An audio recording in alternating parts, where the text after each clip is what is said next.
1947ಕ್ಕಿಂತ ಮುಂಚೆನೇ ಕರ್ನಾಟಕದ ಒಂದು ಧಾರವಾಡ ಜಿಲ್ಲೆಯ ಧಾರವಾಡ ನಗರದಿಂದ ಕೂಗಳತೆಯಲ್ಲಿರುವ ಒಂದು ಗ್ರಾಮಕ್ಕೆ ಬ್ರಿಟಿಷ್ ಸರ್ಕಾರ ಸಂಪೂರ್ಣ ಸ್ವಾತಂತ್ರ್ಯ ಘೋಷಿಸಿತ್ತು.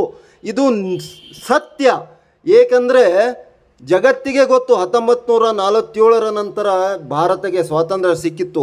ಆದರೆ 1947ಕ್ಕಿಂತ ಮುಂಚೆನೇ ಕರ್ನಾಟಕದ ಒಂದು ಧಾರವಾಡ ಜಿಲ್ಲೆಯ ಧಾರವಾಡ ತಾಲೂಕಿನ ಒಂದು ಗ್ರಾಮಕ್ಕೆ ಸಂಪೂರ್ಣ ಸ್ವಾತಂತ್ರ್ಯ ಕೊಟ್ಟಿತ್ತು ಬ್ರಿಟಿಷ್ ಸರ್ಕಾರ. ವಿಚಿತ್ರವಾದರೂ ಸತ್ಯ.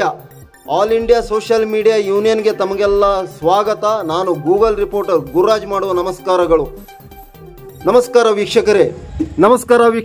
All India Social Media Union ಐಸ್ಮೂದಿಂದ ನಾನು ಗೂಗಲ್ ರಿಪೋರ್ಟರ್ ಗುರುರಾಜ್ ಮಾತಾಡ್ತಾ ಇರೋದು.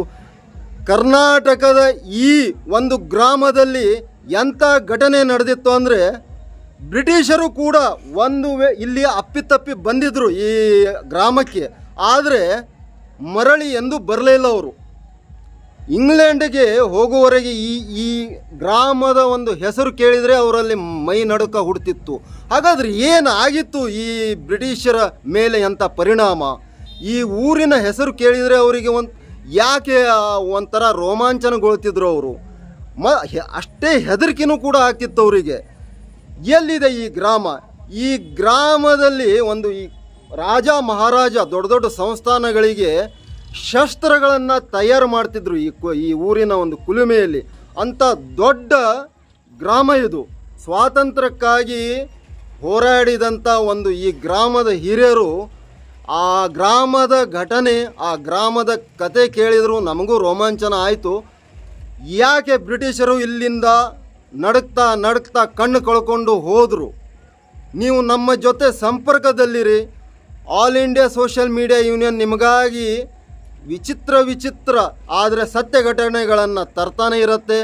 ನಾನು ಗುರುರಾಜ್, ಗೂಗಲ್ ರಿಪೋರ್ಟರ್. ಈಗ ಸದ್ಯ ನಾನು ಧಾರವಾಡದಿಂದಾನೇ ಮಾತಾಡ್ತಾ ಇದ್ದೀನಿ. ನೀವು ನಿರೀಕ್ಷಿಸಿ, ಆ ಊರು ಯಾವುದು, ಆ ಗ್ರಾಮ ಯಾವುದು, ಯಾಕೆ ಬ್ರಿಟಿಷರು ಇಲ್ಲಿಂದ ಹೆದರಿ ಓಡಿ ಹೋದರು, ಇಲ್ಲಿ ಬ್ರಿಟಿಷರು ಈ ಊರಿಗೆ ಬಂದ ನಂತರ ಅವ್ರ ಜೊತೆ ಏನು ಆಯಿತು, ಇಲ್ಲಿ ಅದೆಂಥ ನೈಸರ್ಗಿಕ ಸೂಪರ್ ನೇಚರ್ ಪವರ್ ಅಂತೀವಿ ನಾವು, ಅದೆಂಥ ಇಲ್ಲಿ ನೈಸರ್ಗಿಕ ಒಂದು ಶಕ್ತಿ ಅಡಗಿದೆ. ಆ ಶಕ್ತಿ ಯಾವುದು ಅನ್ನೋದು ನಿಮಗೆ ಮುಂದಿನ ನಾನು ಭಾಗದಲ್ಲಿ ತಿಳಿಸ್ತೀನಿ. ಅಲ್ಲಿವರೆಗೆ ಕಾಯ್ತಾ ಇರಿ. ನಮ್ಮ ಜೊತೆ ನೀವು ಸಂಪರ್ಕದಲ್ಲಿರಿ. ನಮ್ಮ ಚಾನಲ್ ಜೊತೆ ಇರಿ. ನಮಸ್ಕಾರ.